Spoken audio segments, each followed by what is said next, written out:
Hello साथियों, नमस्कार। साथियों, बात हो रही थी फ्रांस की क्रांति को लेकर के, और हम फ्रांस की क्रांति में देख रहे थे कि फरवरी में क्रांति किस प्रकार से हुई। 22 फरवरी जो कि महिलाओं के द्वारा हड़ताल शुरू की गई फैक्ट्रियों में, हमने देखा था पेट्रोग्राद में कैसे लोग एकत्र हुए, और फिर किस प्रकार से पेट्रोग्राद सोवियत का उदय हुआ, और किस प्रकार से सोवियत और बोल्शेविक दोनों मिलकर के जो है अंतरिम सरकार के बीच में अंतर्द्वंद होता है। और फिर हमने देखा अक्टूबर 1917 में क्रांति कैसे हुई, किस प्रकार से, और उसी को आगे बढ़ाते हुए आज हम बात करेंगे अक्टूबर की क्रांति जो हुई थी। हालांकि अक्टूबर की क्रांति में आपको याद होगा कि अंतरिम सरकार और बोल्शेविक, इनके बीच में जो अंतर्द्वंद हुआ था, उसमें हमने देखा था कि 16 अक्टूबर 1917 को लेनिन ने पेट्रोग्राद सोवियत और बोल्शेविक के द्वारा सत्ता पर कब्जा कर लिया था। और फिर उस प्रकार से सत्ता पर कब्जा करने के बाद में फिर बोल्शेविक का बोलबाला हो गया था। अरोरा नामक हमने जहाज़ देखा था जो कि विंटर पैलेस पर हमला कर दिया था। इस प्रकार से अक्टूबर में काफ़ी अंतर्द्वंद चला। इसके बाद में समाज की क्या हालत हुई, आज उस परिप्रेक्ष्य में हम चर्चा करेंगे। साथियों, अक्टूबर की क्रांति के बाद हम देखते हैं कि बोल्शेविक जो था वो निजी संपत्ति के खिलाफ थे। बोल्शेविक हालांकि बोल्शेविक लेनिन के नेतृत्व में जो पार्टी चल रही थी, बोल्शेविक पार्टी, उसमें जो ये थे तुम्हारे लेनिन, इनका कहना था कि जो निजी संपत्ति है, ये निजी संपत्ति किसानों को बांट देनी चाहिए, मजदूरों को बांट देनी चाहिए, इनको मतलब इनको अपने पास नहीं रखना चाहिए। तो ये निजी संपत्ति के बिल्कुल खिलाफ थे। और हम देखते हैं ज़्यादातर उद्योग और बैंकों का राष्ट्रीयकरण जो कि 1917 के दौरान हो गया था काफ़ी ज़्यादा, और उन सब का बैंकों का नियंत्रण जो था और फैक्ट्री थी, इन सब का नियंत्रण अंतरिम सरकार के साथ ही था। हालांकि बोल्शेविक के अंडर में ये नियंत्रण नहीं था, लेकिन वहाँ पर बाहुल्य, बोल्शेविक पार्टी भी बाहुल्य थी। हम देखते हैं कि किसानों को ये बोल्शेविक जब सत्ता आती है तो ये किसानों को ज़मीन पर कब्जा करने के लिए खुली छूट प्रदान कर देती है। और फिर देखते हैं कि शहरों में बोल्शेविक जो होते हैं वो मकान, जो बड़े रईस लोग रहते हैं, उनके मकान मालिक के घर पर कब्जा कर लेते हैं, और बड़े बड़े मकानों में उनको रहने के लिए एक मतलब उसमें एक पार्टीशन कर दिया जाता है, और वो घर एक तरीके से बांट दिया जाता है। समाज के जो वो तबका जिनको आवास की सुविधा उपलब्ध नहीं थी, वो लोग उस तबके में रह रहे थे। तो इस प्रकार से हम देखते हैं कि बोल्शेविक ने काफ़ी हद तक वहाँ पर अपना नियंत्रण हावी कर लिया था पेट्रोग्राद पर। और फिर हम देखते हैं कि अभिजात वर्ग क्या करता है कि पुरानी जो पदवियाँ थीं, अमीरों की जो पुरानी पदवियाँ थीं, उन पर रोक लगा देता है। और रोक लगाने के साथ ही बोल्शेविक पार्टी और भी करती है कि जो सैनिक होते हैं, सैनिक और कर्मचारी वर्ग, इन सब के पहनावे में जो वर्दी होती है उसमें भी परिवर्तन कर दिया जाता है कि जिस प्रकार से नज़र आए कि हम अंतरिम सरकार के साथ में नहीं हैं, हम बोल्शेविक पार्टी के साथ में हैं। इसके उपलक्ष्य में एक प्रतियोगिता कराई जाती है 1918 में। तब 1918 में एक परिधान प्रतियोगिता आयोजित की जाती है। एक परिधान प्रतियोगिता, कौन सी? परिधान प्रतियोगिता। परिधान प्रतियोगिता एक परिधान प्रतियोगिता कराई जाती है साथियों। परिधान मतलब ड्रेस होता है, ड्रेस कोड हम कह लें। तो एक परिधान प्रतियोगिता 1900 कब कराई जाती है? 1917 में। 1918 में एक परिधान प्रतियोगिता आयोजित की जाती है, और साथ ही सोवियत टोपी का चुनाव किया जाता है। यानी कि इसी परिधान प्रतियोगिता में एक सोवियत टोपी,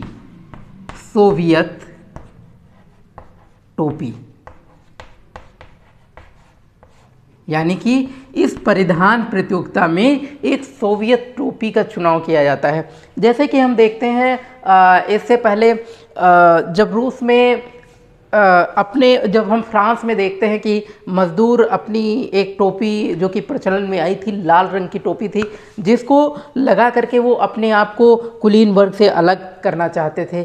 उसी प्रकार से बोल्शेविक ने ये नीति अपनाई। उसने एक क्या किया कि एक टोपी प्रचलन में लाई और उनकी जो वर्दी थी वो भी बिल्कुल भिन्न कर दी। बोल्शेविक पार्टी का नाम बदल करके कम्युनिस्ट पार्टी रख लिया गया, यानी कि बोल्शेविक पार्टी का नाम भी बदल दिया गया। बोल्शेविक पार्टी का नाम रखा गया कम्युनिस्ट। क्या रखा गया? Communist party. बोल्शेविक पार्टी का नाम रखा गया कम्युनिस्ट पार्टी, यानी कि बोल्शेविक पार्टी का नाम बदल दिया गया 1917 में। और फिर लेकिन हम देखते हैं कि चुनाव में इनको बहुमत प्राप्त नहीं होता है। हालांकि राजशाही वर्ग जो होता है, सामंत वर्ग होते हैं, इन सबका ही दबदबा होता है अधिकांश स्थानों पर, अधिकांश क्षेत्रों पर उन्हीं का दबदबा होता है, जिससे बोल्शेविक पार्टी को बहुमत नहीं प्राप्त होती है। और इस प्रकार से हम देखते हैं कि अनिश्चित परिस्थितियों में जो असेंबली चुनी जाती है उसके मुकाबले वहाँ पर ये निर्णय होता है कि अखिल रूसी सोवियत कांग्रेस है, अखिल रूसी सोवियत कांग्रेस। कौन सी? अखिल रूसी सोवियत कांग्रेस। यानी कि ये मान लिया जाता है कि बोल्शेविक पार्टी की तुलना में अखिल रूसी सोवियत कांग्रेस ये ज़्यादा महत्वपूर्ण है, जब इसको बोल्शेविक पार्टी को बहुमत प्राप्त नहीं होता है तब ये मान लेते हैं। क्योंकि हालांकि हम देखते हैं बोल्शेविक जो होता है वास्तव में क्रांतिकारी वर्ग होता है, किसानों को कब्जा दिला देता है और जो मकान बड़े बड़े घर होते हैं उनको मज़दूरों को रहने के लिए उनके मकानों पर कब्जा करने के लिए वो बाध्य कर देता है।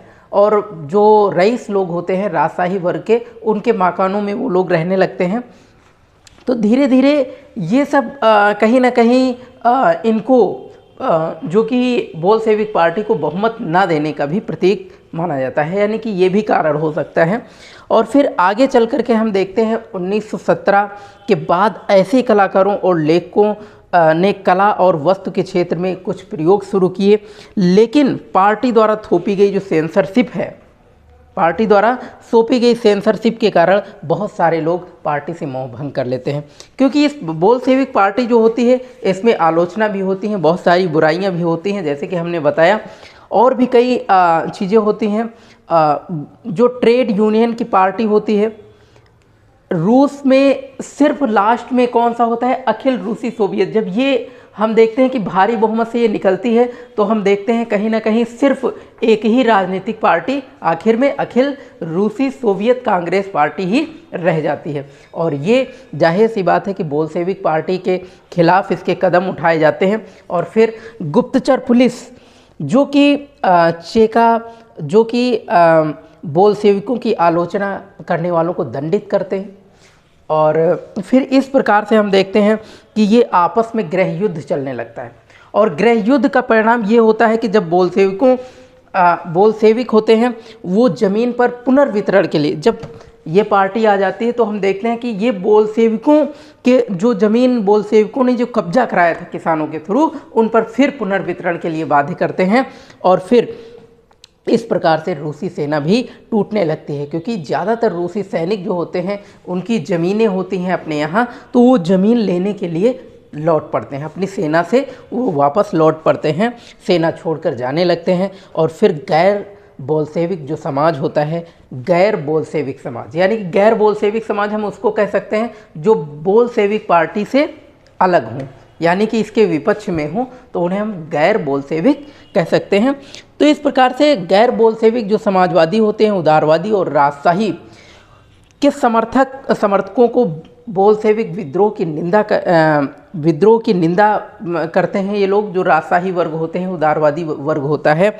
और फिर 1900 हम देखते हैं 1918 से 1919 के बीच में रूसी साम्राज्य के ज़्यादातर हिस्सों में क्रांतिकारी और जार के समर्थक जो कि जापान की टुकड़ियाँ, ये सब सहयोग देते रहते हैं किसको, जार को। और इस प्रकार से बोल्शेविक का धीरे धीरे महत्व घटने लगता है, इसका प्रभाव कम पड़ने लगता है। और आगे चल करके व्हाइट्स जो होते हैं यानी कि बोल्शेविक लोग होते हैं, ये निजी संपत्तियों के जो हिमायती थे उनको ज़मीन पर कब्जा करने के लिए किसानों को बुरी तरह से हटा दिया जाता है या निष्कासित कर दिया जाता है और उनके खिलाफ सख्त रवैया अपनाया जाता है।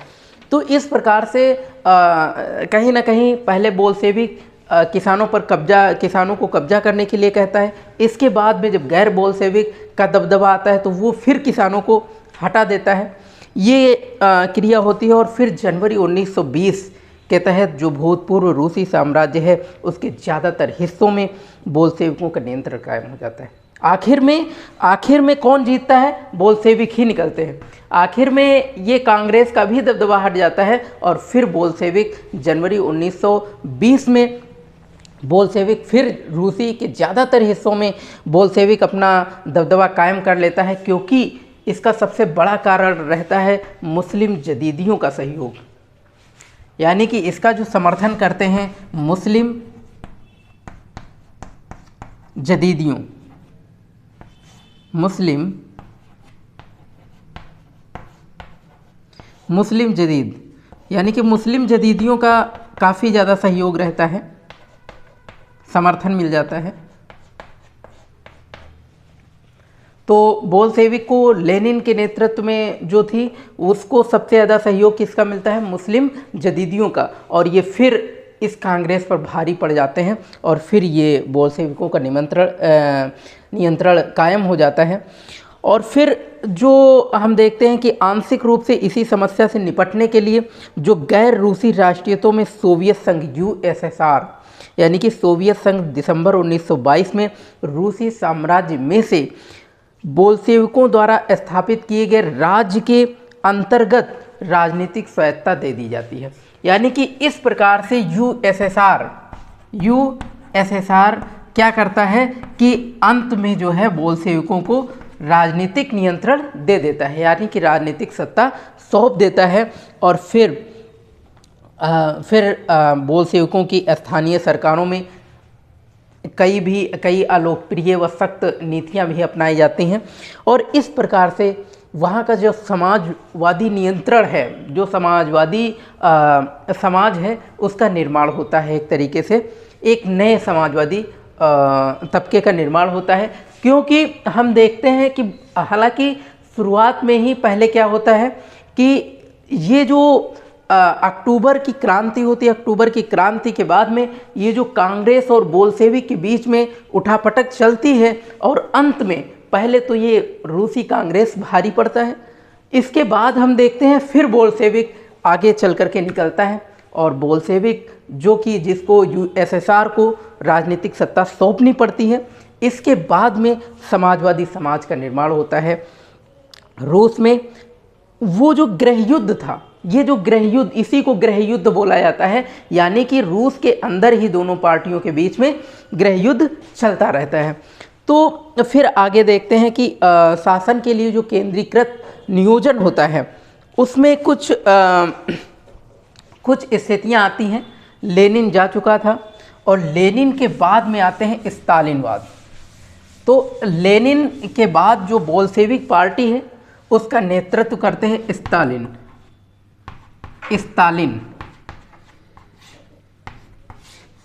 ये बोल्शेविक पार्टी का नेतृत्व जो लेनिन कर रहा था उसकी जगह अब कौन ले लेते हैं, स्टालिन ले लेते हैं। और फिर आता है स्टालिनवाद। क्या आता है,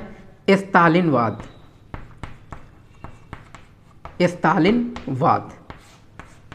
तो स्टालिनवाद जब आता है तब स्टालिनवाद जो है काफ़ी सख्त रवैया अपनाता है और ये क्या करता है कि भारतीय वो जो अर्थव्यवस्था है, रूसी अर्थव्यवस्था, उसको ठीक ठाक करने के लिए ये क्या करता है कि 1927 से 28 के बीच में 27 से 28 के बीच में देखता है कि रूस के शहरों में जो अनाज का भारी संकट है, 1927 से 28 के बीच में देखता है कि रूस में अनाज का भारी संकट है, अनाज का भारी संकट है। और उस समय सत्ता किसके पास होती है? स्टालिन के पास।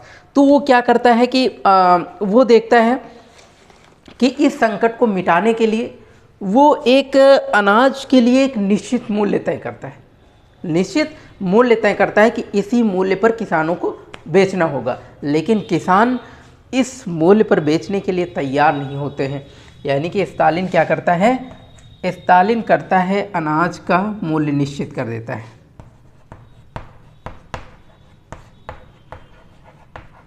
अनाज का मूल्य निश्चित कर देता है। तो स्टालिन सबसे पहले यही करता है। अनाज का संकट आता है तो क्या करता है कि इसका जो है मूल्य क्या करता है? निर्धारित कर देता है कि शायद इस मूल्य पर जो है अर्थव्यवस्था में फ़ायदा होगा। और फिर जब स्टालिनवाद अमीर किसान जो होते हैं, व्यापारी होते हैं, जो इस निश्चित मूल्य पर अपना अनाज नहीं बेचना चाहते हैं, उनके यहाँ पर वो छापा मार देते हैं। और उन अमीर किसानों को कहा जाता था कुलक। क्या कहा जाता था? कुलक। कुलक। तो अमीर किसानों को कहा जाता था कुलक। इन कुलकों पर छापा मार देते हैं और कुलकों पर छापा मार लेते हैं और फिर जो अनाज के भंडार हैं उन पर कब्जा कर लेते हैं। और धीरे धीरे हम देखते हैं कि इस प्रकार से जो है 1928 में पार्टी के सदस्य जो होते हैं वो जबरन अनाज खरीद लेते हैं, उन कुलकों से, किसानों से जबरन अनाज खरीद लेते हैं। और रूस के और इसके बाद में फिर भी अनाज की जो समस्या होती है, अनाज का जो संकट होता है, उसका निदान नहीं हो पाता। यानी कि इतना करने के बाद भी इस संकट का समाधान नहीं हो पाता है। हम देखते हैं कि स्टालिन फिर एक काम करता है कि स्टालिन क्या करता है कि जो किसानों के द्वारा जो ज़मीनें छोटे छोटे जो पार्ट दिए गए थे कृषकों को, इन किसानों को जो छोटे छोटे पार्ट दिए गए थे, बोल्शेविक पार्टी के द्वारा जो कब्जा करा लिया जाता है, उनके खेत छोटे होते हैं।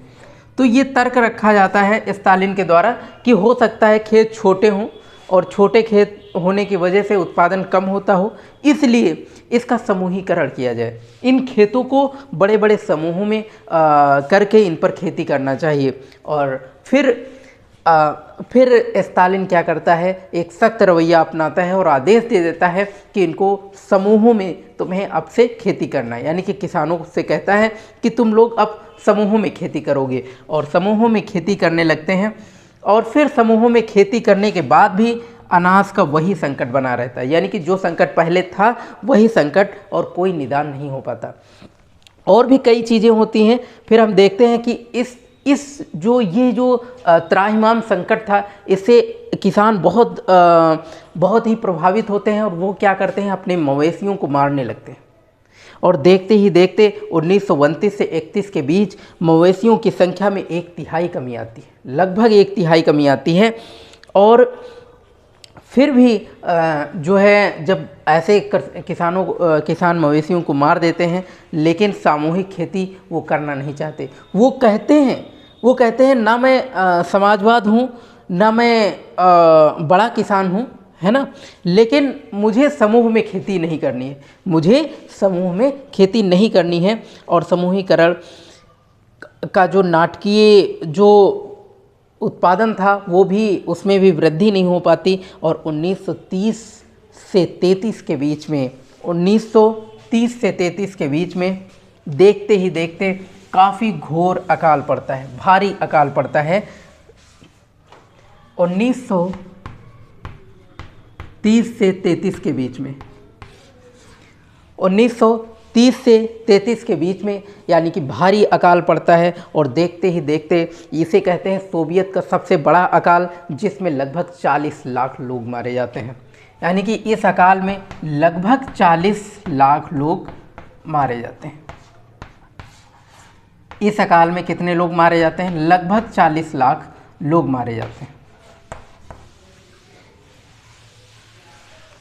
और फिर पार्टी में बहुत सारे लोग, जो नियोजित अर्थव्यवस्था थी, औद्योगिक उत्पादन में भ्रम और समूहीकरण के परिणाम, इन सब की आलोचना होती है। और फिर उसके बाद में 1939 के आते आते लगभग 20 लाख से ज़्यादा लोग, लगभग 1939 तक आते आते, यानी कि 1939 तक आते आते हम देखते हैं कि बोल्शेविक क्या करते हैं, जो इनके खिलाफ आवाज़ उठाता है, यानी कि बोल्शेविक के खिलाफ जो आलोचना करता है, उनको जेल में डाल दिया जाता है, उनको सख्त सज़ा दी जाती है। और स्टालिन के द्वारा जो भी इस किसान आवाज़ उठाते हैं, उनको यही सज़ा दी जाती है। और देखते ही देखते 1939 तक लगभग 20 लाख लोग जेल में बंद थे। उस समय का आंकड़ा बताता है कि लगभग 20 लाख लोग जेल में बंद थे और बहुत सारे लोग मार दिए गए थे और उनको बहुत भारी यातनाएं दी जाती हैं। इस प्रकार से ये स्टालिनवाद और इस जो ये समूहीकरण होता है, इसकी हम चर्चा कर रहे थे। यानी कि जो समूहीकरण, इसको बोला जाता है स्टालिनवाद का समूहीकरण। यानी कि ये जो घटना थी, किसानों के द्वारा समूहीकरण किया जाना खेतों का, और ये जो हम देखते हैं कि स्टालिन के द्वारा जो सख्त रवैया अपनाया जाता है समाज के द्वारा, उसको बोला जाता है स्टालिनवाद। तो ये जो सख्त नीतियाँ थी स्टालिन की, और ये जो समूहीकरण था किसानों का, ये हम लोगों ने देखा। आगे हम देखेंगे कि वैश्विक क्रांति और रूस में जो वैश्विक प्रभाव पड़ा रूस की क्रांति के दौरान, और इस स्टालिनवाद के दौरान जो समाज में प्रभाव पड़ा, उसके बारे में हम देखेंगे। और भी जो हिटलर का उदय हुआ, नाज़ीवाद कहाँ से आया, इन सब के बारे में चर्चा करेंगे। तो तब तक के लिए फिर अगले सेशन में हम फिर मिलेंगे एक नए टॉपिक के साथ। जैसे हिटलर का उदय होता है, तो हिटलर का उदय होने का एक रीज़न था कि किस प्रकार से हिटलर, जाहिर सी बात है वो नाज़ीवाद था, तो हम नाज़ीवाद के बारे में पढ़ेंगे कि उसकी नाज़ीवाद की नीतियाँ क्या थी, किस प्रकार से वो लोगों के खिलाफ अपने आप को तानाशाह के रूप में उभरता है, वो सारी क्रियाएं, और किस प्रकार से वाइमर गणराज्य का जन्म होता है। इन सब चीज़ों के बारे में हम अगले आने वाले सेशन में पढ़ेंगे। तो आज हमने देखा समूहीकरण देखा हमने, और स्टालिनवाद देखा, और हमने देखा कि अक्टूबर की क्रांति के बाद किस प्रकार का समाज था। इन सब चीज़ों को एक बार, अगर आपको नहीं समझ में आता है, इसको एक बार फिर रिकॉल करिए। और साथियों, एनसीईआरटी की जो बेसिक चर्चा है ये निरंतर चलती रहेगी, ये आपको बहुत आगे ले जाएगी। जर्नी थोड़ी लंबी है, लेकिन बहुत ही अच्छी जर्नी है। आप इसमें लगातार लगे रहिए, निरंतर लगे रहिए। आप हमारे हर लेक्चर को बारी बारी से देखिए। अगर आपके बीच में कोई लेक्चर छूट जाता है तो आप उतना फ़ायदा नहीं उठा पाएंगे जितना हमारा विश्वास है। इसलिए साथियों, निरंतर लगे रहें, और हम अगले सेशन में फिर मिलते हैं। तब तक के लिए साथियों, जय हिंद, जय भारत।